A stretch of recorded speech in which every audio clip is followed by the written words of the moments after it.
Lideramos el camino de la opinión pública y buscamos que la cultura del debate alcance consensos y soluciones a los problemas de nuestro país.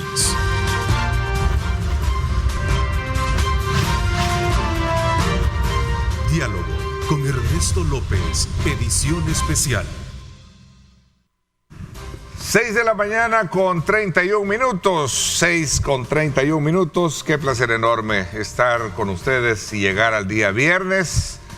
Como todo viernes, día bien esperado, ¿verdad? Para poder de alguna manera descansar para los que no trabajan día sábado ni domingo. Pero lo cierto es que es un respiro para poder de alguna manera agarrar más energía. Así es que aprovechalo al máximo, nos da muchísimo gusto estar con ustedes como siempre, llevándole los diferentes puntos de vista con relación a temas importantes del país y por supuesto nuestra plataforma informativa de Noticieros Megavisión, que está desde luego siempre dándole cobertura a todos los hechos que trascienden en nuestro país y el mundo entero. Esta mañana, como siempre, acostumbro saludar a nuestros invitados panelistas del día viernes. Marvin Aguilar, ¿cómo estás, Marvin? Qué gusto saludarte. ¿Qué tal? Buenos días, Ernesto, Tania y Walter. Gracias. Walter Raudales con nosotros también. Buenos días a todos, un placer. Tania Escobar también, Tania Pastor también. Acá, ya hace días, ¿verdad? Yo creo que ya la hacen. No sé por qué. Buen ¿Y día, de dónde me sale? No sé. Marvin. ¿Habrá alguien que ha sí? quedado traumado. Con la licenciada. No, el saludo de Janine Escobar, sí, un saludo especial. ¿Qué se habrá hecho? No, vamos a invitar un día de estos. Tania Pastor con nosotros. Tania, bienvenida nuevamente. Gracias por acompañarnos. Sin duda alguna, esta semana ha traído consigo muchas reacciones, lo que ya conocemos que sucedió el fin de semana, la presentación de toda esta propuesta de reforma de pensiones. Creo que hoy hay más datos que están por ahí circulando. Para este día se tiene previsto ya la primera reunión que ha programado la comisión especial, la comisión ad hoc en la Asamblea Legislativa, para poder hacer los estudios pertinentes y las consultas con relación a esta propuesta que a su presentación ha dejado una constelación quizás más de preguntas que de respuestas, ¿no? Así es que me gustaría que de alguna manera comenzáramos a analizar desde el punto de vista de ustedes el tema de la comisión. Bueno, ¿y el FMLN se incorporó a la comisión o no se incorporó? Entiendo que sí, ¿verdad? Jaime Guevara. Qué bien, sí, porque al principio ahí veíamos y parece que no había decisión todavía al respecto. Sí, Jaime Guevara se incorpora a la comisión. Bueno, ha sido el tema de la semana, obviamente, ¿verdad? Casi todos los medios están abordando esto. Quizás hay muchas preguntas porque el documento finalmente no se ha puesto a circular. El que ha circulado, que no sé si ustedes lo han visto, es uno que al final tiene una fecha del 2019. Entonces muchos decían que entonces ese documento no podía ser porque se acaba de presentar en la Asamblea, tendría que tener fecha de este año, ¿no? O del próximo. Aunque han habido casos de documentos que tienen fechas anteriores que no se fijan y son presentados en el momento. Pero con las declaraciones de los funcionarios basta para poder ver hacia dónde va, hacia dónde apunta la cosa. Pero lo que sucede es de que hay elementos bien importantes que los funcionarios no lo han mencionado y que a veces pues te dicen, no, lo que pasa es que hay que leer la ley, ¿verdad? Y que son importantes, porque para el caso, el tema de una verdadera reforma de pensiones significará si van a reformar cómo se hace el cálculo para asignarte la pensión, porque el gran problema con nosotros, los que nos vamos a jubilar en el sistema de la AFP, es que no es ni el 35 ni el 40%, que es lo que están dándole a los que nos jubilamos con la AFP, del último salario, sino que de un cálculo que hacen de los últimos 10 años de los salarios que has tenido. Entonces eso obviamente te rebaja. Y lo dividís en 262 meses, ¿verdad? Meses. Como que es lo que te va a quedar la cuota. También está la otra situación, que a mucha gente le dicen, le vamos a dar de un solo el dinero y se lo damos en 3 pagos. Entonces dejas a esa gente, vea, cuando se gaste ese dinero, la vas a dejar sin pensión. ¿Y quién se va a hacer cargo de ellos cuando lleguen ya a un momento determinado en que ya no puedan ni caminar? Pues ¿quién los va a cuidar? ¿De dónde se va a sacar el dinero para eso? Pues entonces, esos detalles que los funcionarios no han hablado de eso, deberá de estar en la ley, ¿verdad? Entonces yo entendería que el cálculo para dar la pensión no ha cambiado. Hay una, y te lo voy a decir, hay una, y con esto le paso la estafeta a los colegas. La gran decepción ha sido el no establecer qué va a pasar con las AFP. Ya sea que si no se quieren que desaparezcan, entonces abrir el mercado para que haya competencia, para que podamos salirnos de las AFP los que no queremos estar en las AFP. Y esto pasaba por darle cumplimiento, entiendo yo, al artículo 46 de la Constitución, que establece crear el Banco de los Trabajadores. Mire, y a nadie se le ha ocurrido, bueno, ya está en la ley, dices tú, ¿verdad? Obviamente. Artículo 46. Pero a nadie se le ha ocurrido decir, vaya, aquí está, véngase, pero tiene que ser la ley la que tiene que... Claro, porque lo que es un monopolio de las AFP. Porque aquí con tu pensión, con tu fondo, con el tuyo, los cuatro, voy a recoger un dinero con el cual te voy a prestar dinero, ese interés va para vos. Claro. Aquí solo voy a agarrar una administración breve, pero ese dinero es tuyo. Es decir, de ese porcentaje de mercado que tenemos. Si vemos esa cosa ganancia, lógica, no sé si soy... Es que pasa que yo no soy neófito ya lo establece, en esto. lo establece la Constitución en el artículo 46, que el gobierno creará un banco de los trabajadores, y ahí está resuelto este problema. O sea, lo que pasa es que no le han hecho caso. Mira, lo primero que hay que decir en este tema es que la reforma no es integral. O sea, eso primero, o sea, está a la vista y está clarísimo. Lo segundo es que los trabajadores han sido timados, porque se les prometió una nacionalización de las pensiones, es decir, salir de que estar los trabajadores, yo tengo los registros donde los trabajadores en la oferta. Es lo que han pedido. En la oferta, nadie les prometió una nacionalización. Se les prometió una transformación. ¿Quién lo prometió total. y cuándo y dónde? En la campaña, yo se los puedo encontrar, la campaña presidencial de Nuevas Ideas, sí. Blanco Catlán. Nacionalización, el término nacionalización nunca lo escuché. Sí, como no Ernesto, en el plan Cuscatlán. Lo que entiendo yo que se hablaba en plan Cuscatlán era una reforma integral de las pensiones, donde se tomara en cuenta a los patronos, los sindicatos. Ahora, pero algo que hay que decir, que es lo que tú estás mencionando. Mira, hubo un señor que es presidente de un sindicato, de los sindicatos que hay en la Corte Suprema de Justicia, Roswell. Él lo ha dicho. Él lo ha dicho, que él formaba parte de la comisión, que el presidente dijo, él había dado el aval para nacionalizar las pensiones, y él mismo también dijo que el retiro iba a ser con el 70% del último salario. Ahora, ojo, pero que no lo haya dicho, yo se lo escuché a él, pero hay otros trabajadores. Este señor sindicalista, a que lo haya dicho el presidente, hay una gran distancia, porque desde el gobierno nunca se pero yo me he quedado con la palabra. Me he quedado en un punto. O sea, lo que quiero decir es que los trabajadores se han quedado a la expectativa y realmente se sienten, en este caso, de acuerdo a esas promesas y a lo que tú has mencionado, timados. Pero aquí hay varios actores, se sienten timados, y lo han dicho en las conferencias de prensa. Aquí hay 4 actores en este caso, o en este fenómeno. El primer actor son los trabajadores, ¿verdad? Cotizantes, pues ahí estamos todos los que cotizamos. El segundo son el empleador. El tercero son las AFP, que son las administradoras, y el cuarto es el gobierno. Son los 4 actores en este fenómeno. Cómo actúan, cómo se entrelazan. Entonces, es bueno verlo, porque aquí hay una relación nada justa respecto a los trabajadores, ¿verdad? En donde el Ejecutivo como que perdió su rol de árbitro, de garante, no solo desde antes, o sea, en los derechos de los fondos. Entonces, aquí hay la situación actual, es bien interesante analizarla y desglosarla de cada uno de los actores. Mira, el empleador, representado en las gremiales empresariales, en este momento, yo estoy expectante a ver qué pasa, porque cuando se quiso hacer una reforma en tiempo del profesor Sánchez Serén, aparecieron con una campaña del robo del siglo y fueron mediáticamente, si ustedes lo pueden recordar, o sea, graníticamente el empresariado surgió. En este caso, el empresariado ha dicho mutis. ¿Por qué se han quedado callados? Esa es una pregunta que hay que resolver. ¿Por qué no han tocado el otro las punto, las FP exactamente, por ejemplo, o sea, no les han tocado, no tiene ningún problema, entonces digamos, pero esa es la parte empresarial. Después están las AFP. Las AFP hay que desglosarlas bien, porque ya no es capital salvadoreño.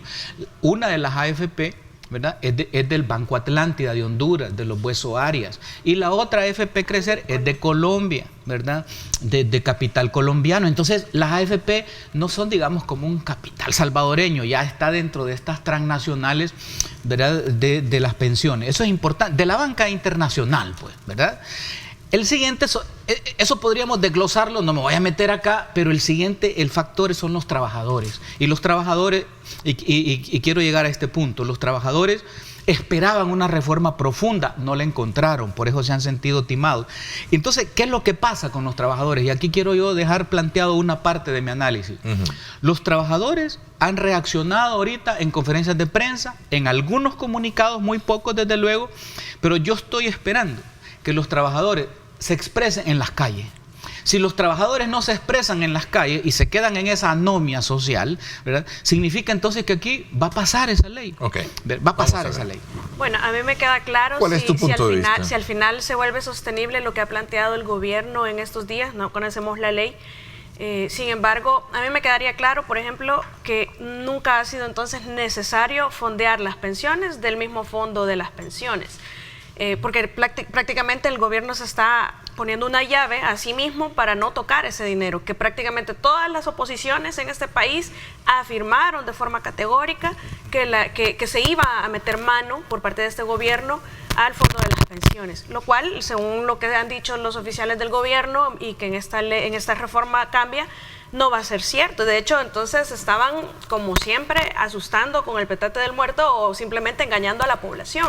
Y eso vendría a quedar claro si cuando veamos el documento de ley ya aprobado se establece esa prohibición y entonces todas aquellas amenazas, todos aquellos terror que nos querían meter, que miren, van a tocar el poco, de por sí ya no había mucho, pero solo quedaban 2.000 millones. ¿Lo han tocado? Sí. Gobierno, bueno, este gobierno tocó los 2.000 millones. Sí. También podemos hablar de lo que decía también el Frente Farabundo Martí, que ya habían puesto el techo de los 2.000, que parece que es cierto, sin embargo, no se habían eliminado las pensiones VIP, que eso vamos a entrar o podría entrarse definitivamente a una discusión de derechos adquiridos, que pienso que son derechos injustos adquiridos, que no pueden tener vigencia ni ser avalados por ningún gobierno y que eso va a ser superado muy fácilmente por la Corte Suprema de Justicia.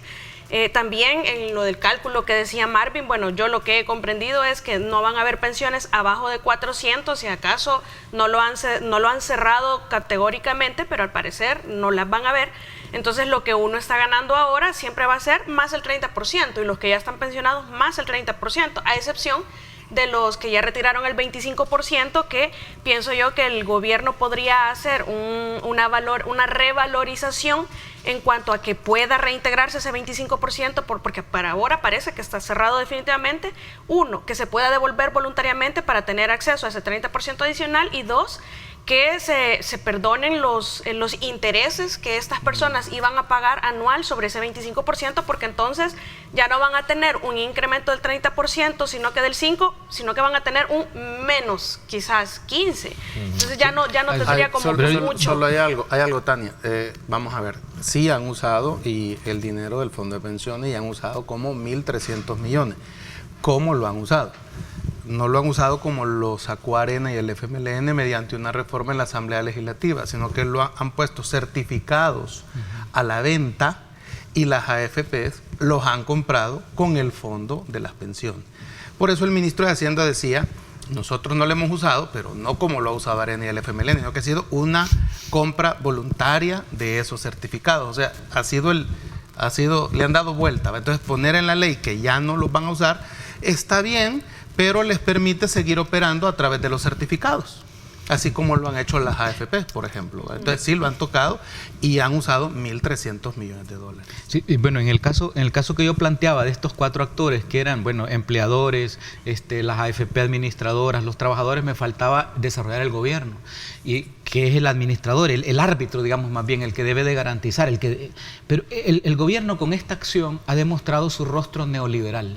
Es decir, en el sentido de que cuida de no tocar a las AFP, porque no las toca, cuida también, digamos, de no afectar ese gran sector empresarial, y en este caso, respecto a los trabajadores, yo tengo mis dudas, hay que ver el documento real, pero cuando hacen ese anuncio de que el $400 para las AFP, para las pensiones, no expresan de dónde va a salir ese fondo. Es que ese es el problema, la sostenibilidad de eso, porque tú puedes anunciar 500, 600. Entonces tiene que haber tienes que garantizar adicional del empleador y del punto 90% que le quitas a las AFP. Claro, en realidad, pero Tania tenía la palabra. Sí, entonces bueno, les has quitado la parte del seguro y todo lo que invertían en pero la bolsa, que cobrando. también tenían comisión. Entonces y estamos de acuerdo, pero tenés que comenzar por algo. No, si claro, la garantía de los derechos fundamentales es progresiva. Querer venir a arreglar de forma definitiva un desastre que vienen por los gobiernos de Arena desde hace muchísimos años, que continuó con el frente de quien se esperaba realmente una verdadera reforma y quizás una estatización, porque yo soy partidaria que no deberían de haber AFPs, y de quienes sí se esperaba no pasó, sino que al contrario lo agudizaron porque sabían que era un sistema insostenible, pero que sin embargo lo siguieron manejando de la misma manera.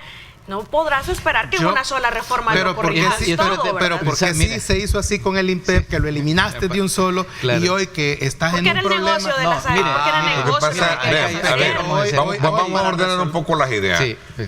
Sobre la base de la construcción de este nuevo paquete de reformas está el hecho, digamos, que a lo mejor nadie o muy poco se está abordando, que es el tema de la rentabilidad.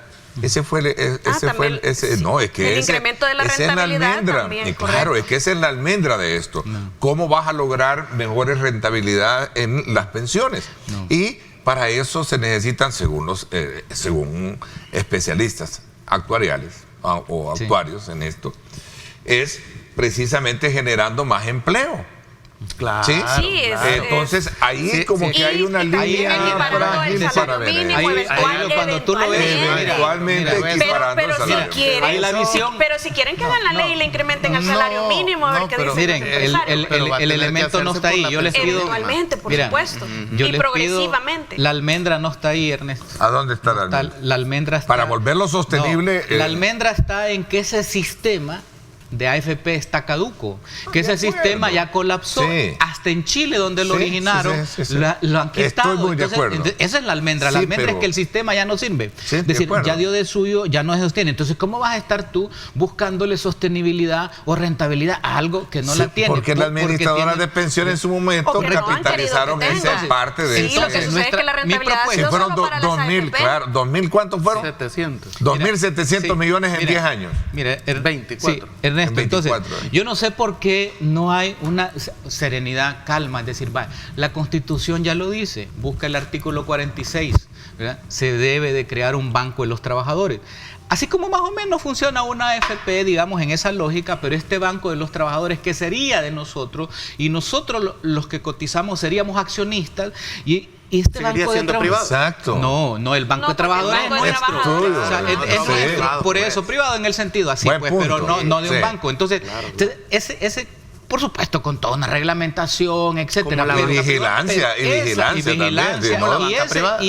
Y esa es la solución a esto, y eso es lo que está funcionando. Esa es la almendra, la rentabilidad. Mira, esa visión es correcta desde el punto de vista que no puedes tener ahí tu dinero y que no gane, pues. Que no saque dinero. Lo que sucede es que es como una posición donde yo creo que Walter lo que no admite es la participación privada en asocio con el gobierno. Pero es que la Constitución habla del Banco de los Trabajadores. Sí, no, correcto, de acuerdo, pero me parece que la posición no va en relación a lo que tú decís, ahora, sino que privado no va a ser porque los dueños vamos a ser los 800,000 afiliados al sistema. Y eso ya que venimos a hacer como un 25%. Pero si ahora te lo venden así también, mira. Claro. Pero si así te lo venden también.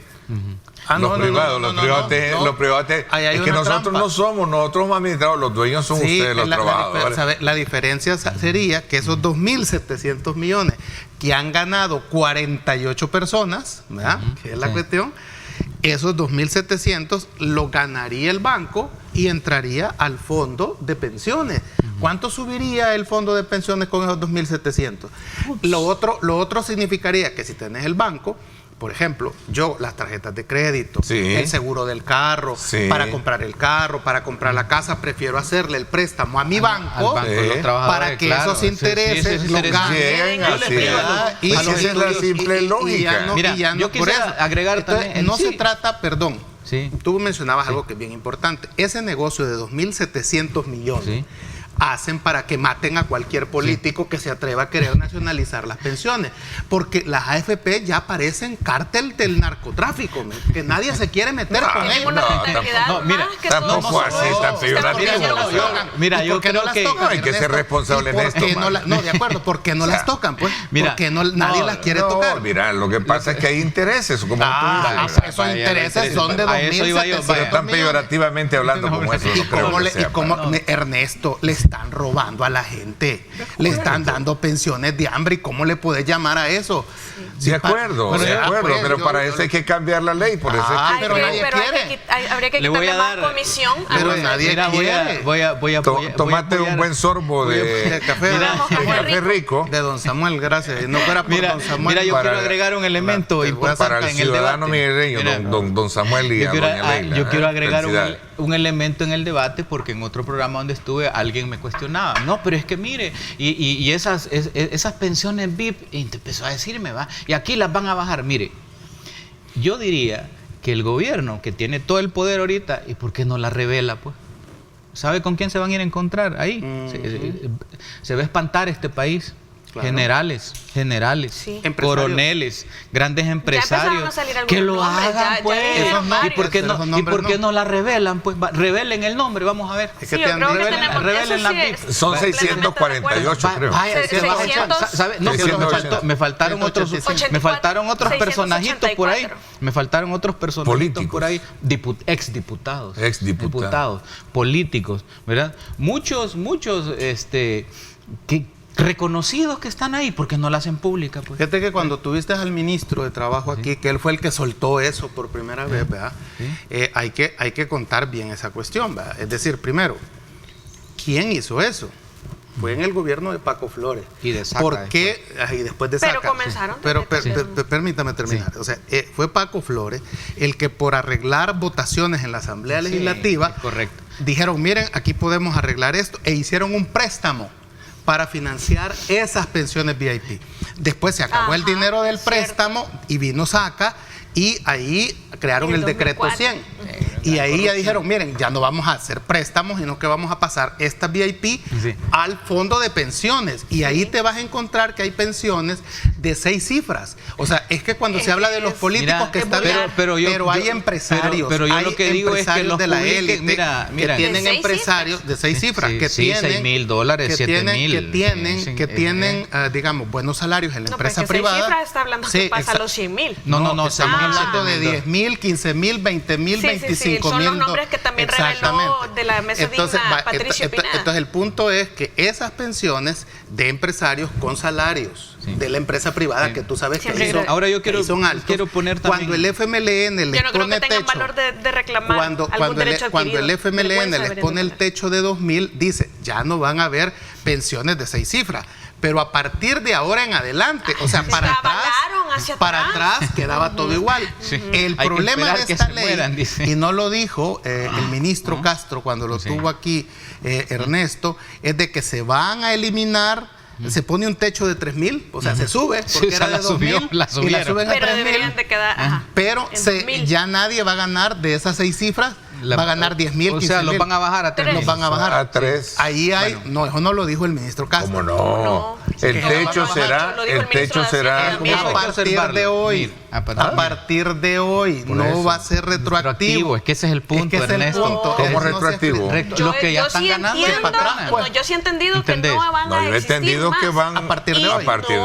Por eso, los que vienen. No, yo he entendido que ya no van a haber VIP. Que lo van a hacer. Por eso ya no van a ver, pero los que la tienen ya la tienen. Siempre van a ser VIP, pero siempre van a ser VIP. Sí, de alguna manera. Vamos a ver. De alguna manera. Mira, pero en relación a 400 son VIP. Pero ahí viene el tema que tú planteabas como abogada, y es decir, esta gente ya se les a un decreto, ya se les dio esas pensiones y van a ir de seguro a la sala de lo constitucional porque a pedir exactamente. Y si tienen vergüenza, ¿verdad? Vamos a ver una cosa, yo quisiera agregar, con una pensión de más de $10,000 o de $6,000 en este país, siendo empresario y teniendo todas los... ¿Tú crees que la vergüenza... Debería darle vergüenza ir a la sala a tratar de ampararse? ¿Tú crees que la vergüenza sea algo que se practica en esta sociedad? Porque te voy a decir algo. Se van a exhibir, van a ser exhibidos. 2,700 millones que ya ganaron esas gentes ahí, 48, ¿No y crees que lo ganaron legalmente. ¿No crees que es suficiente? Vaya, quiero tomar la palabra no, pero para ellos no. quiero tomar la palabra por supuesto, porque sí que el para ellos no análisis significa nada quiero ese tomar la dinero. palabra porque el análisis breve, que se está viendo, corto, a mí me gusta, desen la palabra, ordenémonos bien. A mí me gusta el planteamiento de los compañeros porque está claro que hay una visión de esto clasista, o sea, estamos claros, hay una visión clasista y ojalá se revelen los nombres, pero no expulgados políticamente, que los tiren todos. Nada de que los que me afecten, todos los tiren. Pero hay una cosa, yo quisiera profundizar en un sector que es la clase trabajadora. ¿Verdad? La clase trabajadora, los que aportamos para esta construcción de ese monstruo que se han convertido después en las AFP. Yo le hago el llamado a la clase trabajadora que se haga oír, que exprese su descontento, que exprese su realidad. Evidentemente también hay una disputa interna entre los sindicatos, entre los grupos sociales, pero en otros países, en el 18, lo que reventó en Nicaragua fue por una situación de estas que se iba algo en el seguro social y la seguridad de vida. En Chile, en Colombia, en todos esos países, todo eso que ha explotado fue porque les tocaron esto, ¿verdad? Entonces, los trabajadores organizados, yo sé que están atomizados, que hay una gran anomia, que están diezmados y doblegados por la famosa credencial que da el Ministerio de Trabajo, pero los trabajadores que se hagan oír, que den el salto más allá de llamarlos a las calles. Vos los estás incitando que salgan, los estás llamando que vayan a la Estoy haciendo el análisis. Yo creo que más que eso lo que debe hacerse es que continúen la lucha. La clase trabajadora tiene una plataforma para expresarle que se llama calle. Los empresarios en AFP y en su momento, cuando venía una reforma en tiempo del FMLN, se expresaron en lo que tienen ellos, que eran sus medios de comunicación, hicieron aquella gran campaña millonaria del robo del siglo. Hay silencio aquí. ¿Y qué va a pasar acá con los trabajadores? Yo estoy expectante y pasan unos días. Y quería analizar también, bien interesante, fíjense ustedes, porque en este caso el gobierno mete la ley, pero crea comisión. En otros casos mete la ley y no crea comisión. Por ejemplo, Bitcoin. Si no crea comisión, entonces, igual Bitcoin, se hubiera quejado. Bitcoin no crearon comisión. ¿Para qué es la comisión? Porque la comisión te da tiempo de explorar la reacción de los trabajadores. Entonces lo han hecho bien. No estoy hablando de bien y mal, estoy analizando. Lo que quiero decir es que hay una diferencia entre meter una ley sin comisión y meter una ley por comisión. ¿Por qué la mete por comisión? Eso es lo que quiero terminar. No, ya lo dijiste, porque de alguna manera quiere ver qué pasa y si los trabajadores salen en masa. Pero aquí Tania te contestó, ¿me entiendes? Pero aquí Tania te contestó. Sí. Pero si no lo hubiera hecho la comisión, lo hubieran criticado también. Entonces, es que no necesitan hacerla, tienen los votos. Entonces lo hacen para observar y olfatear cómo reaccionan los trabajadores. Pero lo están haciendo bien, están matando dos pájaros. Si lo queremos ver así, estarían matando pájaros de un tiro. O sea, no hay que caer en el estado de una gata. ¿Bien para quién? No, ¿bien para quién? ¿Bien para quién? No, ¿bien para quién? Según la ley. O sea, los trabajadores han sido timados porque les engañaron. Les dijeron que ya lo planteaste, pero ya está repitiendo. Yo los invitaría a que continúen la lucha porque realmente esto es el inicio de algo mejor. Claro. Ahora, no estamos diciendo que es la perfección, pero ciertamente es por mucho mejor ahora, que lo que se tiene. Marvin me ha dejado un poco la duda para clarificar este elemento. Ojo, amigos que nos están viendo, si es que cuando se dice que ya no van a ver y que el techo de la VIP van a ser de 3,000 es de aquí en adelante, claro. O será las que van a estar, se van a quitar. Que Ernesto, te respondo ahí, Ernesto. No, mira, vamos a responderlo después de la pausa comercial. ¿Les parece? Sí. Mientras tanto, les invito a que tomemos un rico café a esta hora de la mañana, pues cae muy bien. Vamos a la pausa, gracias por estar con nosotros.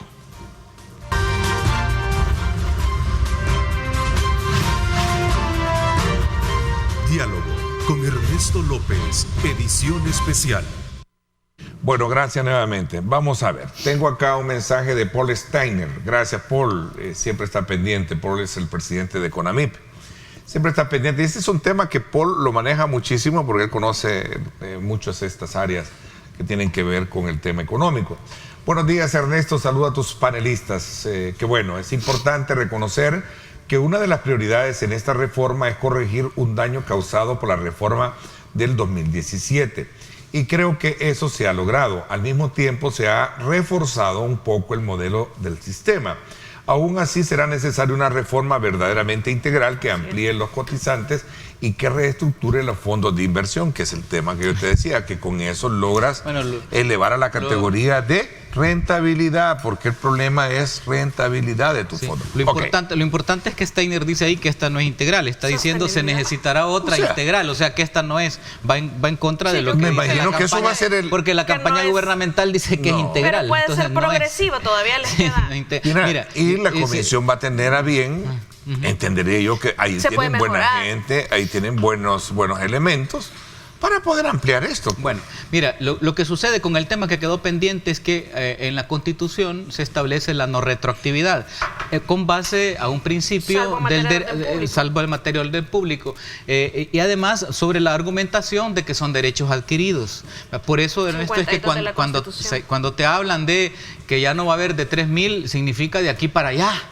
Porque no puedes ir para... Si digamos a los que ya tienen esas pensiones VIP, si se las bajan, ellos van a la corte, piden un amparo por violación de estos derechos constitucionales. Entonces es complicado. Hay que exigirle. Pero yo creo que se saca y se saca fácil. Hay que exigirle a los funcionarios que expliquen eso directamente, a qué se están refiriendo. Estoy de acuerdo, porque aunque sea un derecho adquirido, yo pienso que, y todos entendemos que la Constitución hay que analizarla o hay que entenderla de una forma integral, en concordancia todas sus disposiciones, y no podemos entender nosotros que bajo al amparo del principio de derechos adquiridos nosotros intentemos justificar o legitimar algo que no es ni equitativo ni justo. Yo sí encuentro bastante fácil una fundamentación mediante la cual la Sala Constitucional podría fundamentar la legalidad o la constitucionalidad, mejor dicho, de que esto no es un derecho adquirido. Es como la ley de extinción de dominio. Jamás por el paso del tiempo se puede legitimar bienes o activos que tienen origen ilícito, que proviene de delitos. El paso del tiempo, de la misma manera, es decir, no voy a decir apliquemos el mismo principio, sino que se trata de la misma lógica. Algo que es ilegal, que es inconstitucional, que es injusto, que no es equitativo, no puede tener un asidero constitucional y muchísimo menos una tutela efectiva de la Sala Constitucional en este país. Yo sí lo encuentro que se puede fundamentar. El problema de retroceder, quitar ese derecho de lo de las pensiones, que a mí me parecen inmorales, obviamente, porque fue un acuerdo político, es que abrís la puerta para que en el futuro también se quiten otros derechos. No, porque por eso se trata de que tú decidís algo que fundamentás el porqué. Y aquí la razón está clara. Te recuerdo la historia. Se quitaron 84 diputados suplentes. Se mutó la Constitución para que hubieran diputados no partidarios. La amnistía. Defectos que en la Constitución no está arreglado. Y hoy se puede decir. Estoy de acuerdo contigo, Marvin. Lo que sucede es que tenemos en nuestro país una historia en donde hemos tenido un gobierno de jueces y de jueces específicamente los magistrados de la Sala Constitucional. Ellos mismos decían, después de la Sala solo Dios. Entonces, hemos tenido un gobierno de jueces en donde el límite lo debe imponer la misma Constitución porque se autoatribuyeron la facultad de interpretar la misma Constitución y hacer crear un tribunal constitucional en donde el mecanismo de selección de estos funcionarios no sea definitivamente ese tema, actual. Mira, yo quisiera abordar el asunto porque el tema judicial tiene demasiadas aristas, ¿vea? Sí. Pero hay algo que yo lo logro ver cuando les escucho y decir, está bien estos VIP, pero ¿quién piensa en los no VIP?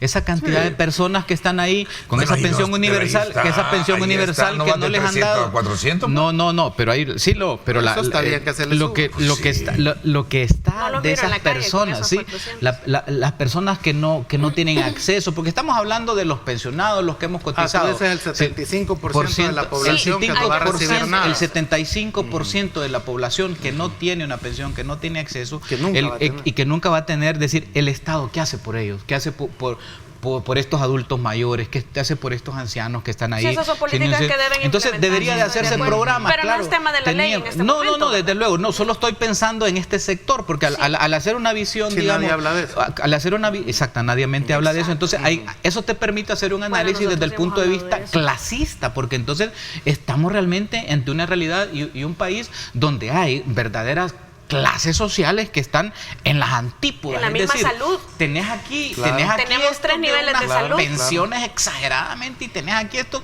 muriéndose de hambre. Por eso es que El Salvador aparece como uno de los países más dispares respecto a derechos sociales. Entonces hay que pensar en eso, es decir, ¿qué se le ofrece, digamos, a este pueblo, a esta nación? Está bien, hay los VIP, ¿verdad? Hay que revelarlos y hay que justificarlos, etcétera. Bueno, y quitarle de eso si se pudiera y hacerlo. Ahora, el gobierno tiene que decir, bueno, y en verdad usted la subió de 2.000 como la dejó el Frente a 3.000.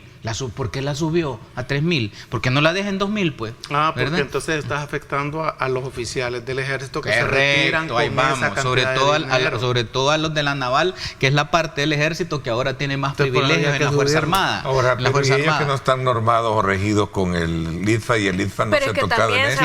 Pero tienen empresas, a través de sus empresas. ¿Quién crees que paga las pensiones del IFA? El presupuesto general de la nación, porque el IFA está quebrado. El gobierno le pasa al IFA como 58 millones de dólares para el pago de... Entonces, ¿cómo es que le quitas del presupuesto general de la nación y no le... Vea, claro.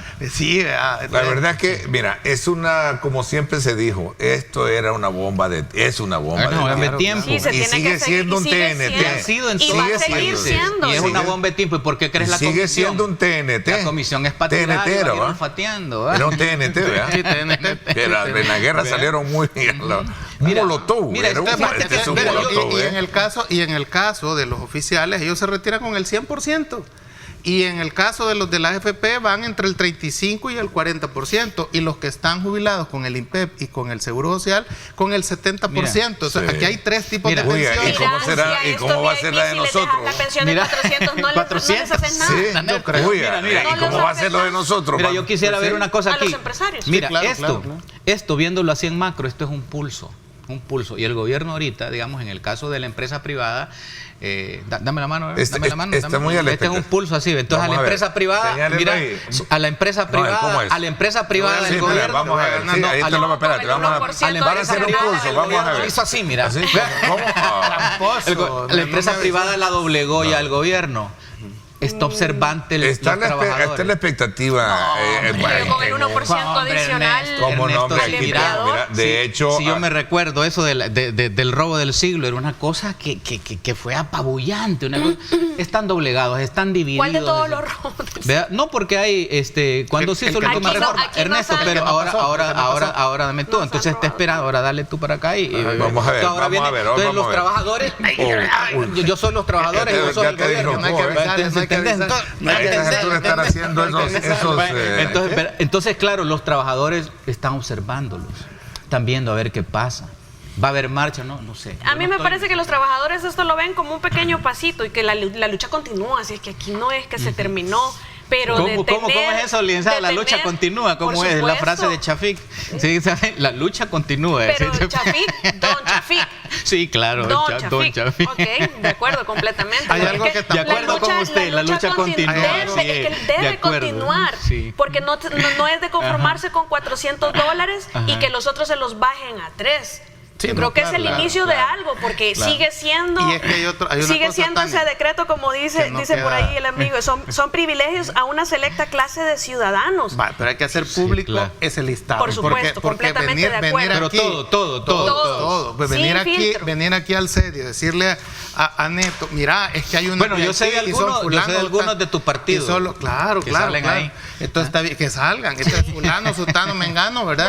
Entonces, pero no decir todo. O decirle, Neto, aquí te dejo la lista, ¿verdad? Sí, porque al final, ¿quiénes han estado fondeando esas pensiones VIP? Somos nosotros. Por supuesto. Entonces, ahora bien, hay una cosa que tú decías, no queda claro en la ley ni en lo que han dicho los funcionarios, que, por ejemplo, la mínima va a ser 400 y es como la base. Ahora, cuando yo me retire... Pero sí han afirmado que nadie va a tener menos de 400. Pues sí, pero eso está bien, pero el punto es que siempre nos siguen aplicando a nosotros el 35 y el 40%. Ahora, eso que ustedes entendieron, no lo han dicho así los funcionarios, que va a haber base de 400, entonces más el 30%. No, yo no he oído base. Pues, ¿ves? De lo que tú tenés, es que yo no lo he visto, o yo no lo he comprendido en términos de cuantificación, sino de porcentaje. Lo que tenés, si estás pensionado, lo que tenés más un 30%. Y si te vas a pensionar, lo que te corresponde, sin modificación, más un 30%. Bueno, ¿y dónde salvo los casos del 25% pero partiendo de 400 para arriba. Ahí tienen datos. Eso no lo han dicho. Para que apoyen. Sí, correcto. Es que eso no lo han dicho. ¿Y dónde así no lo han dicho. ¿Y dónde deja la trampa del anticipo? Que el anticipo ya no lo van a pagar, sí. Pero no te va a sumar al final, ya entonces no te reduce. No te baja. Es decir, pero déjenme explicar.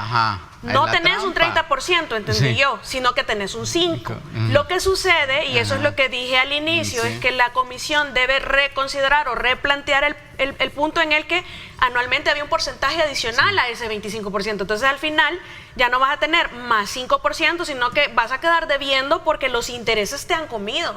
Entonces no tiene sentido si no condonan esos intereses del 25% retirado. Y hay personas que se han expresado en redes que, como los oficiales del gobierno han manifestado que ese 25% ni se va a devolver, ni van a trabajar 5 años más, entonces estas personas para tener derecho, no te baja, solo te sube un 5%. Entonces esas personas para tener derecho al 30% adicional quieren poder tener la oportunidad de devolver, pero sin los intereses. Yo creo que sería una medida bastante justa. No, pero es que casi nadie te va a devolver ese 25%. Mira, bueno, pero algunos querrán hacerlo poco a poco para tener el beneficio del 30% adicional, y muchos otros que quizás no se jubilan y que están pensionados, pues ya puedan pensar, bueno, voy a ganar 30% más de mi pensión sin trabajar, mejor me voy y dejo el espacio para los nuevos. Eso se puede hacer. Si yo, a pesar que me tengo que jubilar a los 60, me jubilo a los 65, a los 70, a menos que la ley, a menos que la ley obligue a retirarse a los 60 años. Ahora, sí o sí. Hay un elemento aquí. No te pueden obligar a que no trabajes. Y no te pueden quitar las pensiones VIP, pues te pueden obligar a que te jubiles. Ahí está el punto. Yo creo que ahí sí no, porque eso sí es justo. Tú tenés derecho al trabajo. Pues sí, pero lo que sucede es que eso sí es justo. Que tú tengas una pensión VIP, que te clasifiquen como un ciudadano de categoría más alta, pero entonces, no es equitativo ni justo. Yo quiero devolver, es igualitario. Yo quiero devolver el 25% que saqué trabajando más tiempo, no había problema. Perfecto, podría ser una opción. Pero eso ya está. Miren, ahí hay un elemento. Lo que sucede es que está de una forma que te limita, que tú no podés pensionarte hasta que. Claro, y ahora no es una obligación, sería optativo. Bueno, pero con la condonación de los intereses me parece que es una media. A la comisión. la palabra cuando regresemos. No iba a decir nada más que a la comisión de la Asamblea Legislativa que se ha creado, que inviten a los trabajadores, pero no solo a sindicatos. No solo a sindicatos. Hablemos de la comisión. Hablemos de la comisión. ¿Qué retos tiene la comisión? ¿Cómo no? ¿Y a dónde debe de mirar la comisión? Porque se supone que no vayan a aparecer solo sindicatos ahí oficialistas. Se supone que estamos, digamos, en un Estado de Derecho en la que cada órgano de Estado tiene su propia autonomía, ¿no? Sí, excelente. Se supone, ¿va? Ellos tienen que ver también y escuchar planteamientos como los que se están haciendo acá. Que no vayan a hacer como la Comisión del Agua. Acuérdate que un montón de sectores y pero después... eso es lo que hay que esperar. Hay que darle el beneficio. Vamos a verlo, porque aquí se trata aquí se trata, aparte de lo que fue el agua, un bien público, ¿verdad? Un bien de Estado. También están hablando de un dinero que nos pertenece a nosotros. Pero no solo de escuchar, sino de participar. 7:16. Vamos a la pausa y regresamos. Gracias por estar con nosotros.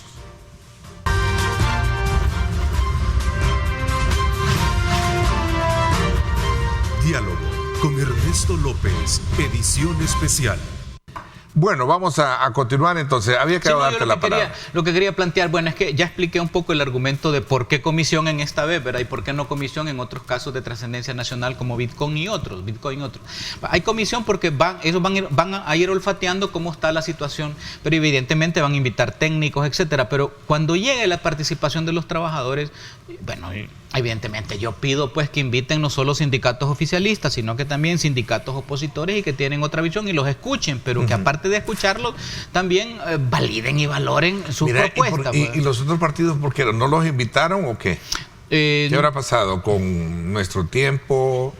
Como en las comisiones es participación de acuerdo a proporcionalidad. También por proporción. El PDC no participó. Entendería que fue por proporcionalidad. Partidos que tienen uno no los han invitado. Bueno. Partidos que tienen un diputado no los han invitado. O sea, pero los partidos que tienen más de uno sí. ¿Verdad?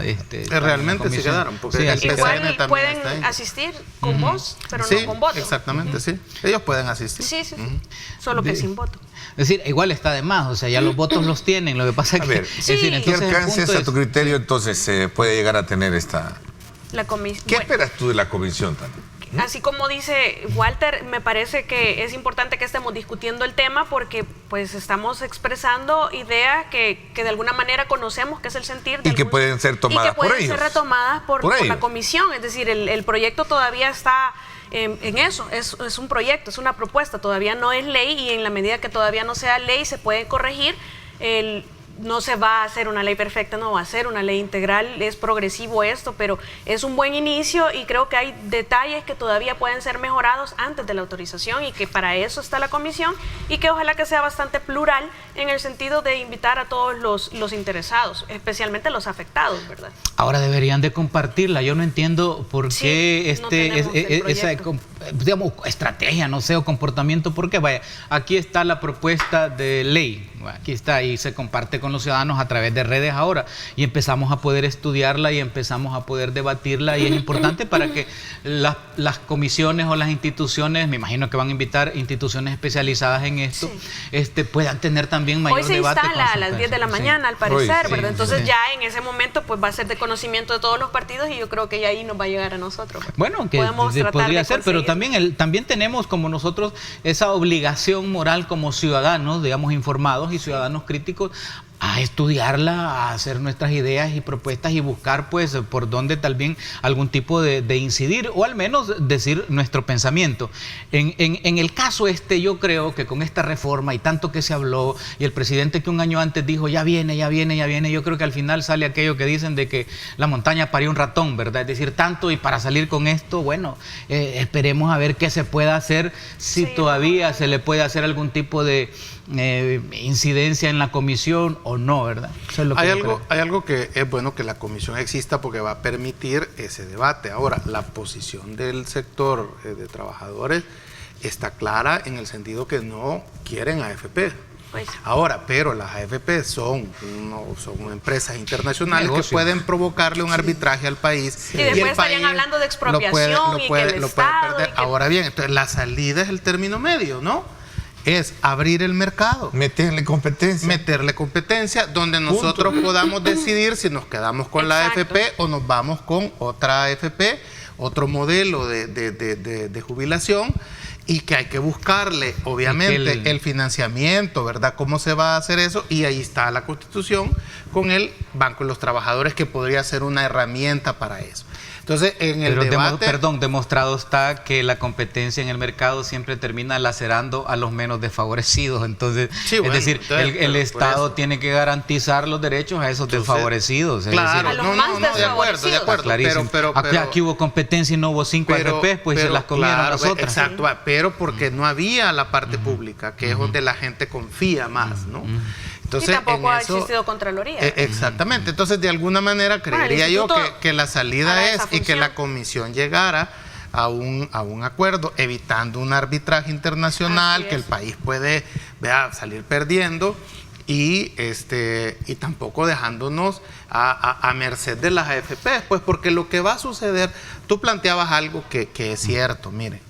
O sea, en Chile bastó subirle unos centavitos al metro para que metieran fuego. Ya que esa fue la gotita que rebalsó, ¿verdad? No es que eso produjo el estallido. Allá en Colombia, solo un anuncio del presidente Duque que iba a subir los impuestos y la gente pasó 3 meses en la calle quemando. Entonces, digamos de que el salvadoreño efectivamente está ahorita en una anomia social, pero esta anomia social nos dicen, ¿verdad?, la antropología, que con un golpe que sucede un día de estos, la gente se va a despertar y se va a levantar, quita de ahí, ¿verdad?, como elefante en cristalería, ¿verdad? Entonces hay que evitar llegar a esos puntos. ¿Cuál es ese? Primero, darle una solución, digamos, razonable para el retiro de la gente. O sea, la gente, ¿hay cuántos maestros? Hay 10,000, ¿verdad?, que se quieren jubilar y no pueden porque la pensión que les quede es baja. No solo los maestros, muchos. Entonces, es decir, está bien que se le suba a la gente que ganaba menos de 400, de 200, 300, es correcto.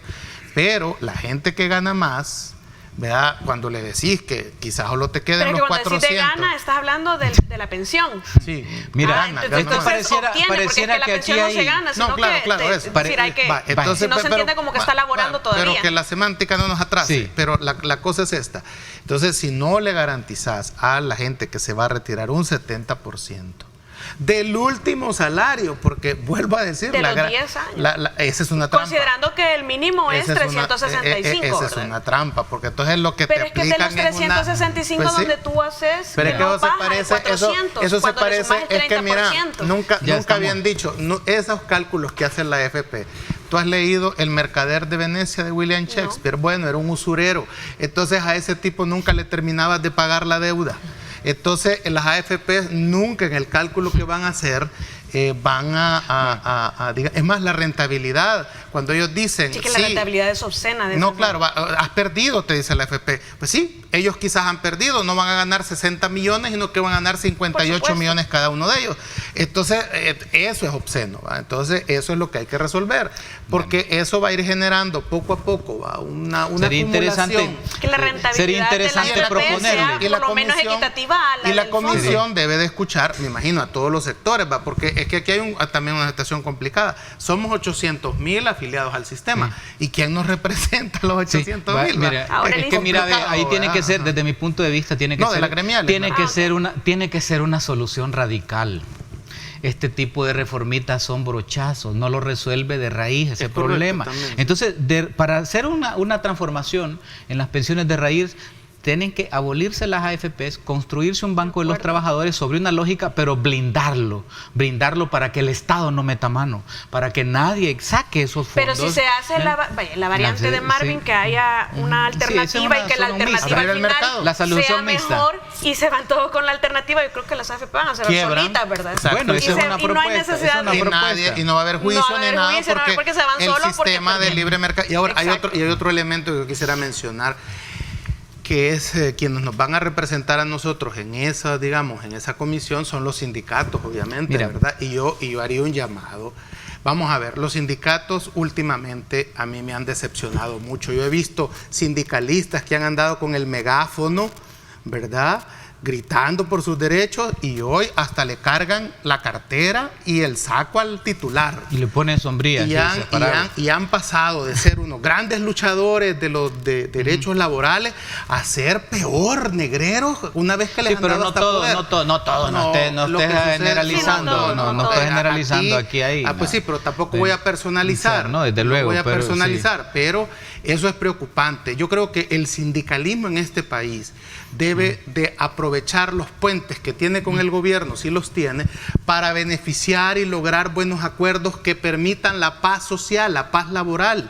No debe de doblegarse el sindicato a permitir que solo por llevarse bien con la patronal vayan atropellando a la clase trabajadora. Porque eso les va a pasar factura a esos líderes sindicales más adelante, porque todo va a cambiar.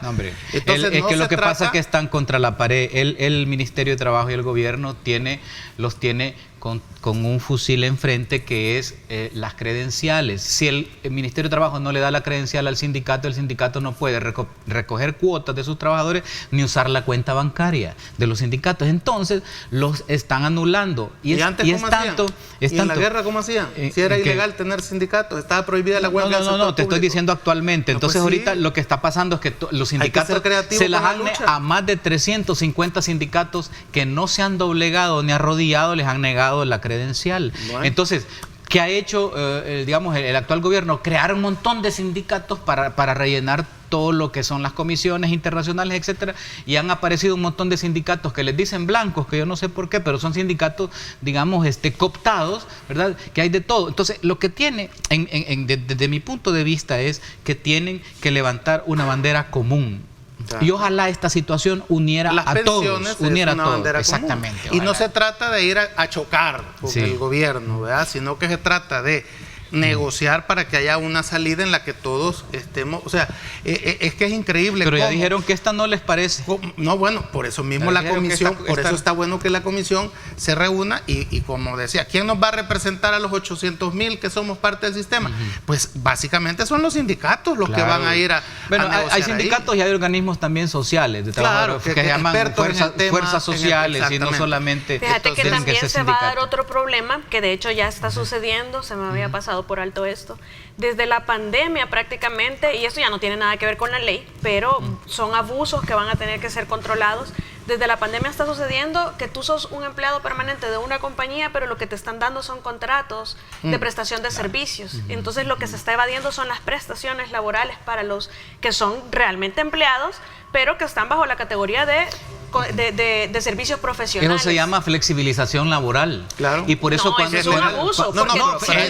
dentro de la teoría, la flexibilización laboral. Así le llaman, sí. Pero te veo, Marvin, como muy defensor del mercado. El mercado es un monstruo que al final se termina comiendo al Estado. El Estado tiene que ser el garante del derecho de los ciudadanos. Debería ser. Y al final el mercado se come al gobierno. Pero como no hemos definido, ¿verdad, abogada? No hemos definido, abogada, aquí en este país qué es la propiedad privada en función social, porque eso parece ser que huele a comunismo. Que ese derecho adquirido que tú hablas es parte del patrimonio, o es un derecho patrimonial.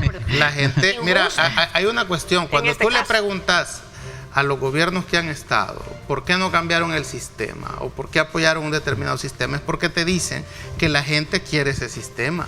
La gente le asusta que le decís que vas a cambiar esta forma de ver, porque en las encuestas te dice, fíjate, que el 70% cree que en este país se puede dejar de ser pobre. Mira, fíjate. Sí, pero solo porque haya un caso de éxito o dos, hay 100 atrás que no lograron salir de la pobreza, ¿no? Si las AFP, oíme bien, si las AFP, ¿qué partido político puede luchar contra esa creencia? No, pues tenés que seguir dándole esperanza a la gente desde el poder de que puede cambiar, de que va a ser bonito. Mira, si las AFP, si las grandes empresas con esa campaña el Rolex del siglo doblegaron a 2 gobiernos del FMLN, fíjate que no digo de izquierda, porque era con alianza. Si las AFP y los grandes empresarios doblegaron a esto, ¿quién garantiza que no van a doblegar a este? Sí, claro, es correcto. Y la expresión de este casi churro que ha salido, ¿verdad?, de transformación de las AFP, ¿quién no te dice que ya están doblegados? Es que en lo que se ha anunciado, entonces tú estás diciendo, no han tocado la AFP. Y vienes tú y dices, no, que exista una del gobierno para que compita. Te veo como muy no, pero es que es bueno, la competencia es buena. Porque esa es la realidad, es la realpolitik. Una cosa es, si estas AFP se copiaron de Chile, porque no copian de Chile la eliminación. No, es que Chile no copian de Chile. Chile no las ha eliminado. Chile no las ha eliminado. Ha creado competencia, ha hecho un sistema mixto. Al abrir la competencia, muchos nos vamos a ir de las AFP. Eso va a hacer que quiebren en la competencia de mercado. Pues sí. Bueno. Ok, pausa. Desde luego, yo creo que este tema ya está bastante depurado, analizado. Me gustaría que habláramos, bueno, y esto que está pasando en la Corte de Suprema de Justicia, me decías, ¿no? Sí.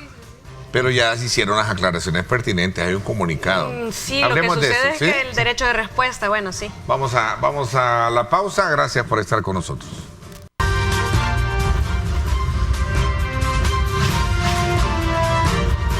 Diálogo con Ernesto López, edición especial. Otro tema que esta semana corrió mucho por ¿cómo se le llama? Por toda la parte mediática fue de renuncia, bueno, una renuncia oficial que la misma Asamblea conoció, ¿verdad? De un magistrado, pero también se hablaba de otros también. Vino y salió al paso la Corte Suprema de Justicia para aclarar eso a un matutino, creo que fue la prensa gráfica, y decirle, mire, eso no es cierto, no hay ningún tipo de renuncias más allá de la que ya se conoció oficialmente y que la aprobó la Asamblea Legislativa, ¿no? Sí, aprobó, aceptó, ¿verdad? No sé si todavía ya aceptó es decir, la exoneración del cargo, ¿verdad? Ajá. No la renuncia, la exoneración o algo del cargo. así, sí. Lo que sucede es que no queda claro porque todavía es decir, hay 3 días hábiles para que el medio escrito rectifique, si es de rectificar, porque también, es decir, mientras no se da esa rectificación o una contestación a esa nota que estamos viendo nosotros en pantalla, el comunicado de prensa de la Corte Suprema de Justicia, pues no podemos afirmar todavía, porque la Corte está ejerciendo su derecho de petición y respuesta hacia el medio, pero el medio todavía no ha rectificado y tiene 3 días hábiles a partir de la petición. Lo que sucede es que también la ley manda que el medio conserve una copia íntegra del comunicado que ha hecho, pero nosotros ya sabemos que esa información ya fue reeditada. Fue el licenciado Enrique Portillo Peña el que renunció. Fue modificada. Bueno, eso es lo que se dice. Bueno, el que ya se confirmó. Lo que sucede es que también como no ha aparecido esa rectificación, pues deberíamos de entender que no es cierto que hayan otros 2 magistrados que hayan renunciado, aunque afuera, en el medio, se escuche que no son otros 2, sino que es 1 nada más. Independientemente si es 1 o 2, va a tener que rectificar el medio. ¿Y cuál será el problema tú que eres abogada? No digo porque tampoco clarividente, no estoy que asumas un papel de clarividente. Aquí venimos al mismo tema que estábamos discutiendo antes. Entre abogados se conocen en los pasillos. Sí, lo que sucede es que yo no puedo hablar de rumores, porque a mí me preocupa el rumor que yo escuché de ser cierto que estas personas han renunciado. Las causas. Porque nosotros deberíamos saber cuál es la causa, porque yo conocí casos en la fiscalía que para que le aceptaban la renuncia a los empleados, hay un jefe de hurto y robo de automotores que todos conocemos que se le exigió la renuncia para no procesarlo, por todas las ilegalidades que cometió, todos los delitos que cometió, todos lo conocemos ese caso. Entonces, si hay ilegalidades tras la renuncia, yo creo que lo que debe hacer el funcionario es exigir, es exponer y certificar a las autoridades competentes si ese fuera el escenario. No pedir una renuncia o no promover la exoneración de los cargos, si ese fuera el escenario. Repito que a mí no me consta nada que haya sido ilegal, sin embargo, si es mentira, pues ya el medio tendrá que rectificar. Lo importante es que como población, ¿qué significa que un funcionario de esta categoría esté pidiendo ser exonerado de un cargo en el caso que fuera cierto? Porque ya se dio uno que está confirmado. Y es que estamos hablando de funcionarios que han sido designados por representación. Nosotros elegimos directamente a los diputados y ellos nos representan para elegir a este funcionario que en el 131 ordinal 19 establece quiénes son los electos de segundo grado, funcionarios de segundo grado, mediante los cuales se les hacen un juramento, incluso cumplir 236 la Constitución fielmente. Es decir, es una tarea designada bastante importante, que no es que, miren, estoy enfermo o ya no quiero ser, entonces renuncio. Eso no existe porque la renuncia es unilateral. Entonces, para ser exonerado del cargo, hace años pasó y se conformó una comisión especial y se determinó la causal bajo la cual se admite la exoneración del cargo de un funcionario de esta talla. Pero se inventan salud y tienen que aceptarlo. Pero tienen que fundamentarlo, es decir, nosotros tenemos que conocer la razón, cuál es el motivo por el cual este funcionario está pidiendo ser exonerado de su cargo. Mira, hay un elemento que yo quisiera agregar que podría ser, ¿verdad? Podría ser una explicación, ¿verdad?, que dé cuenta de lo que está pasando. Creo que para entender lo que está sucediendo en la Corte hay que irse a algo que ustedes ya conocen que se llama lista Angels, ¿verdad? La lista Angels. Y entonces hay un suprapoder, ¿verdad?, que existe, ¿verdad?, en estos países que les dicen Banana Republic, ¿verdad? Entonces, en donde está establecido, si usted lee el informe de la lista Angel, cuando sacan en la lista al secretario privado, al secretario jurídico de la presidencia, una de las acusaciones que aparece en la lista Angel es porque estuvo litigando con algunos magistrados cuando se dio el golpe judicial. Y yo creo que por ahí va la cosa, porque este suprapoder, ¿verdad?, que está ahí, como esas sombras que aparecen en Harry Potter, que andan volando por ahí, yo creo que ya se dieron cuenta que hay, después de ese golpe judicial, que hay demasiadas cosas que no se sustentan jurídicamente y que a futuro, ¿verdad?, legalmente, cuando se pidan cuentas, va a ser insostenible ciertos comportamientos. Ese es uno. Segundo, yo creo que la prensa tiene la fuente, porque cuando lees despacio y con sutileza la primera información, creo que se origina dentro de la misma corte, la misma sala.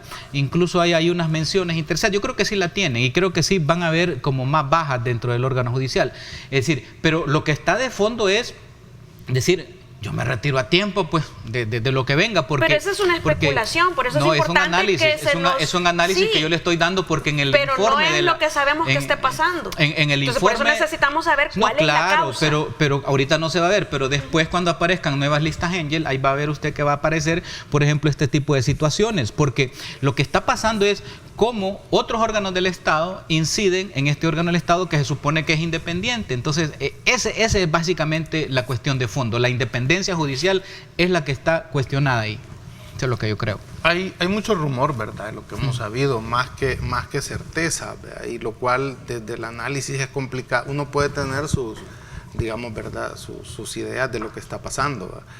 yo podría decir que lo que se vislumbra por todo lo que va y viene es que hay luchas intestinas, ¿va? Y tendrán que ser ellos, los magistrados en su momento, los que tendrán que explicar o dirán si sí o si no, ¿verdad? Vos has leído el libro de Salomón, de la sabiduría, que dice ahí, ¿verdad? El capítulo 5 dice, el sabio ve el peligro y se aleja. Exactamente. O sea, cuando están retirando los magistrados. El tonto yo no creo que si acaso vieron un peligro, lo vieron hasta ahora. Y se aleja. Que ahora el sabio ve el tonto insiste. Si acaso fuera ese el escenario. Entonces, claro. O el que yo ahora, manifiesto. nosotros estábamos en la radio cuando circuló en la tarde ese rumor en el programa y lo dijimos porque había una nota publicada de la prensa gráfica, pero inmediatamente en el lapso que estábamos en la misma entrevista, la Corte emitió un comunicado y también mencionamos el comunicado de que y fue muy contundente al pidiendo que se retractara, se retractara, exigiendo su derecho. Ahora, pero ahí no firmaba el presidente. No. Ajá, o sea, era la Corte Suprema de Justicia. Correcto, y en la nota de la prensa... Entonces se asume que es la Corte en pleno. No, en la nota de la prensa, nota de la prensa ellos mencionan que han hablado con el presidente. Sin embargo, después dicen que son rumores, pero el comunicado no lo firma el presidente. No, claro, lo firma la Corte Suprema de Justicia. Correcto. Creo yo que de alguna manera, sí, efectivamente existe ese escenario que tú planteas, porque en la inclusión, por ejemplo, de Javier Argueta en la lista Engels, se plantea que él fue quien determinó el hacer el golpe de Estado y poner a los nuevos magistrados, ¿verdad? Entonces, podría haber ahí un choque generacional, podría haber ahí un choque de visiones, es posible, ¿verdad? Eso no es ni nuevo, siempre las cortes han tenido, ¿verdad? Esas digamos, antes era por la cuota que se daba, ¿va? Los de izquierda, los de derecha. Sí, pero es que el problema es de origen, es lo que yo decía antes, el mecanismo de nombramiento y que debe haber un tribunal constitucional independiente. Bueno, la última barbaridad que hicieron es declarar reserva de probidad. Cuando la apertura en probidad era parte de lo que daba pie, periodísticamente hablando, a las investigaciones. Las versiones públicas de las declaraciones. Sí, completamente de acuerdo. Ese fue un retroceso terrible. Y eso va a tener consecuencias. Especialmente porque en esa sección de probidad, la Fiscalía haría recuperación de montos millonarios de fondos del erario público. Ernesto, ¿tú no has gestionado, por ejemplo, traer al doctor López Jerez para una entrevista habitual como presidente de un órgano del Estado para de paso aclarar esas digamos, ¿verdad? Esas cosas? No hay posibilidades. Fíjate que yo no soy partidaria que los magistrados anden en medios. Ojalá y no aceptara. Fíjate que hoy en este nuevo escenario es más difícil. Anteriormente se tenía un poquito más de salvedades para poder. Fíjese, yo trabajé en la Corte 15 años en comunicaciones y fíjate que hay dos versiones. No, yo soy de esa posición, es la posición norteamericana, pero hay una posición europea que sostiene que sí. La posición norteamericana es que el funcionario de corte, de la Suprema Corte, no tiene que ir a medios, de hecho nunca va, ¿verdad? Y yo estudiaba, nunca va, nunca de entrevistas, no aparece, pero hay una diferencia, allá son vitalicios. Y aquí no son vitalicios. Entonces, claro, mientras que en Europa está la posición en que sí tienen que dar cuentas, que sí tienen que ir y que sí tienen que explicar los fallos. Tienen que explicar los fallos. Por ejemplo, fíjate que, por ejemplo, el famoso fallo aquel que le da al presidente George Bush hijo, el fallo, la presidencia. Sí, esa presidencia, la Corte se lo da, en la grada se los da a los periodistas. Y todos los periodistas, ¿quién daba la primicia? Eso fue una gran crítica porque tenían que haber hecho una conferencia. Nada, y empezaron a repartir la resolución. En Europa no. Aquí, como no son vitalicios, claro, van a los medios. Yo me oponía a eso. ¿Por qué? Porque habían casos, por ejemplo, donde estaban los mismos medios enjuiciados. Entonces, ¿cómo vas a ir? Perdón. Por ejemplo, había una demanda contra la prensa gráfica en aquel entonces. Yo me acuerdo de un lector que ganó un concurso, ¿verdad? Claro. Y le demandó a la prensa porque la prensa dio un mundial y la prensa no le dio. Y al final. El premio. Y claro, cuando el magistrado se exponía, lo agarraban que hasta lo destruían. Entonces yo me oponía a eso. Entonces yo creo que sí, ¿verdad? Evidentemente tiene que haber otro sistema donde expliquen las resoluciones. Claro, debe de haberlo. Vamos a la pausa, regresamos con más.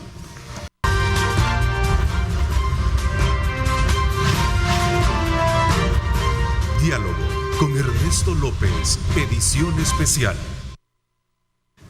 Bueno, prácticamente nos quedan pocos minutos. No sé si cerramos con este tema de la Corte o hay otros que también están ahí circulando en redes.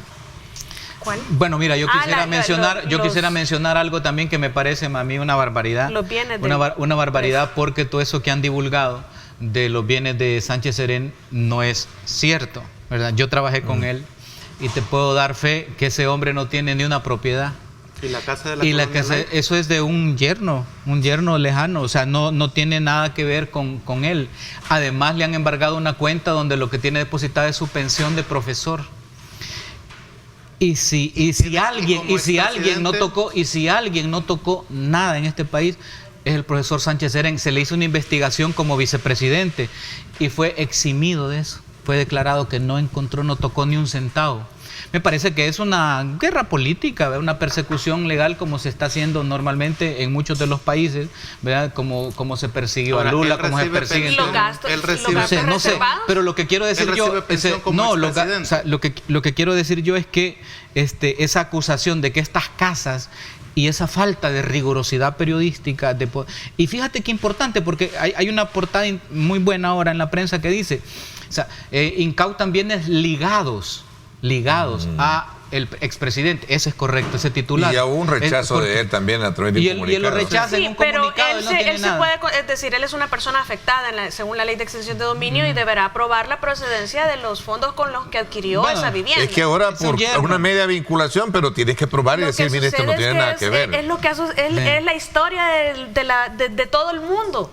En temas de lavado de dinero, ¿quiénes son los que primero salen con todos los bienes de procedencia ilícita o que no tienen justificación de procedencia? Son los esposos, los hijos, los yernos, los testaferros, que en el caso de Funes era incluso alguien que no era ni familiar y que lo vimos en las cuentas de los Panama Papers. Es decir, eso es como tan natural, tan en el caso de Serén, yo te puedo decir. En el caso de Serén, yo te puedo decir con propiedad, como la canción aquella de Pablo Milanés, ¿verdad? No pongan las manos como Pablo Milanés. ¿Cómo no? Porque trabajé con él, fui muy cercano, no fui funcionario. Los gastos reservados los suspendieron el mecanismo de fondeo hasta que metieron presos a los señores no fui de la funcionario, no fui funcionario y puedo hablar con propiedad, ¿verdad? Decir, él es como aquella canción de Pablo Milanés que dice, me fui como llegué. ¿Dónde te puedes esa canción de Pablo? Me fui como llegué. Y mira, lo conozco. No, él también. Pero él no tiene en respecto a no tiene ninguna propiedad y su cuenta es la de las pensiones. ¿Cómo es posible que un presidente no tenga ni casa donde vivir? Es posible. Mira, en el caso, yo recuerdo que en el caso de Chafik, el padre, como usted dice, cuando yo lo iba a visitar, casa en la colonia Miramonte. Era alquilada. Era alquilada, y ahí en ese patio donde había un árbol de mango, ahí escribimos por muchos sábados un libro con él que se llama Legado de un Revolucionario. Y yo llegaba desde las 8 de la mañana hasta las 12 todos los sábados casi por un año y resultó ese libro. Y yo le pregunté un día, ¿y esta casa? No, esta es alquilada, y efectivamente es alquilada, era alquilada. Y te voy a tener desayuno, me decía, y me hacía un café con un banano, ese era el desayuno que hacía. Y trabajábamos 4 horas, ¿verdad? Pero eso de no tener propiedades a tu nombre es por la clandestinidad. Es porque estuvieron siempre. Es porque no podemos afirmar, por lo menos. Porque pasaron en la lucha, y cuando regresan, ya regresan viejos y no te da posibilidad de tener una propiedad ni sacar un crédito. Entonces, yo te lo digo porque a mí me parece una barbaridad. De los otros yo no sé, pero en este caso yo creo que se le fue la mano. ¿Y cómo se mantiene él hoy que ya no es presidente? Bueno, me imagino yo que tiene sus hijos, sus hijas, ¿verdad? Ellos etcétera. No sé. Habría que los expresidentes que no quieren revelar la cantidad. Los expresidentes tienen una pensión que está ahí, además tienen un derecho que les da de PPI, etcétera, por ser expresidentes de la República. También lo tienen los exministros de defensa, los jefes del Estado Mayor, los expresidentes de los órganos del Estado. Yo me recuerdo, por ejemplo, cuando el doctor Tenorio, él tenía derecho a 2 PPI, tenían una pensión, que fue uno de los problemas que hubo con las cortes anteriores. También las asambleas legislativas, todos tienen su pensión y su derecho a su PPI. O sea, están establecidos ahí, ¿verdad? Entonces, a mí me parece una barbaridad. Me parece una barbaridad. Si ya esto se materializa y el CONAF entra en posesión y administración de estos bienes, es porque por lo menos hay un peritaje preliminar realizado en donde se establece una vinculación de transferencia de fondos o que el fondeo para la adquisión de esos bienes debería. Esa es la teoría. en donde la adquisición de esos bienes no tienen explicación. Sí está claro que el yerno de él o el familiar de él involucrado ahí sí es propietario de eso. Que ahí lo dice, ahí lo dice, digamos la misma fiscalía lo dice. Por otro o sea, bienes vinculados a, no están diciendo bienes de, pero vienen unos medios y te dicen propiedades de, y cuando empiezas a circular en redes te das cuenta que no es así. ¿Y se lo quitan aún siendo vinculados o tiene que demostrarlo? Lo que sucede es que por eso hay elementos indiciarios y por ejemplo en estos casos hay peritajes preliminares que establecen de alguna manera esa conexión. Yo saqué un crédito a tal fecha y con esto lo compré y ahí lo adquirí. Tú sacaste el crédito y yo te di el dinero para pagarlo. Mira, entonces la fiscalía, algún indicio tiene la fiscalía que entonces esa casa no la compraste tú con tu dinero de tu salario, sino que te lo di yo y yo no he justificado mi procedencia lícita de fondos. No hay vinculación entre un juicio, ¿verdad?, y la ley de extinción de dominio. La ley de extinción de dominio, tú llegas, pones la línea amarilla y le dice, demuéstreme usted en 90 días cómo adquirió esta propiedad. ¿Ya? ¿Entiende? Es decir, no tiene vinculación con el otro juicio. Pero puedes utilizar el peritaje que define lo puedes utilizar, pero esa ley de extinción de dominio fue creada, es autónoma. Entonces, es decir, Además es una aberración jurídica, ¿verdad? Porque tú llegas, te ponen la línea y te dicen, que hay un montón de gente a la que solo así le puedes sacar que se han robado. Permíteme, llegan y ponen una línea, pero déjenme explicar lo de la ley, pues, porque la gente no lo sabe y dice, extinción de ley de dominio no tiene vinculación con ningún otro juicio. Llegan y te la hacen. ¿Por qué? Porque el Estado duda y dice, mira, tienes 90 días, anda a este juzgado, ¿verdad?, en el caso de extinción de dominio y demuéstrame cómo adquiriste esa casa. Si en 90 días tú demuestras, das los recibos, cómo recibiste el dinero y demuestras, pero para entonces ya pasaron meses con medidas cautelares en donde uno, si tiene cómo comprobar, uno va y para cuando es demandado. Por eso son 90 días que te da la ley. Entonces pero ahorita viene ese proceso. La demanda, antes de eso pasó muchísimo tiempo en medidas cautelares en administración del CONAV. Lo que sucede es que lo que no se da, y pienso que debe mejorar y exigirse por parte de los jueces, es la obligación que tiene la Fiscalía de averiguar por todos los medios lícitos, porque eso es lo que se mandata, no es que se le invierte la prueba al que está en mejor posición de probar, sino que tiene que investigar y descargar todos los medios lícitos de adquisición de bienes que justifiquen. Mira, este caso, pero no lo hacen actualmente. Ese caso y ese titular es lawfare, no es judicial, este caso es político. Punto, ahí queda todo. O sea, es político. ¿Por qué? Porque cuando ya vienes y cuando ya aclaras, ya se va. Claro que se va a caer. Vaya. Mire, ahorita nadie se recuerda en el caso, por ejemplo, cuando le hicieron la investigación en la vicepresidencia y fue exonerado. Hace un par de meses, por los juzgados y por los tribunales, fueron juzgados en el anterior. Estamos hablando de todos los que validaron probidad en el pasado, que sabemos cómo recientemente, licenciada, el expresidente Serén fue exonerado de esa investigación que había. Sí, pero vamos a seguir más a la... Sí, más porque el tiempo ya se nos agotó. Quiero agradecerles el que nos hayan acompañado, como siempre, y a nuestros televidentes que hayan estado atentos y a recoger los insumos pertinentes para construir su propia lectura de los temas que aquí tratamos. Gracias, Marvin. Gracias a ti también, Walter. Gracias, Tania. Gracias a cada uno de ustedes. Vamos al fin de semana. Pásenla bien y, como siempre, recuerden lo más importante: amar a Dios sobre todas las cosas.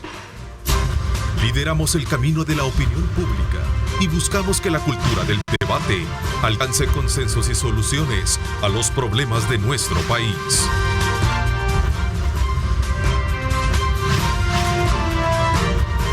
Diálogo con Ernesto López, edición especial.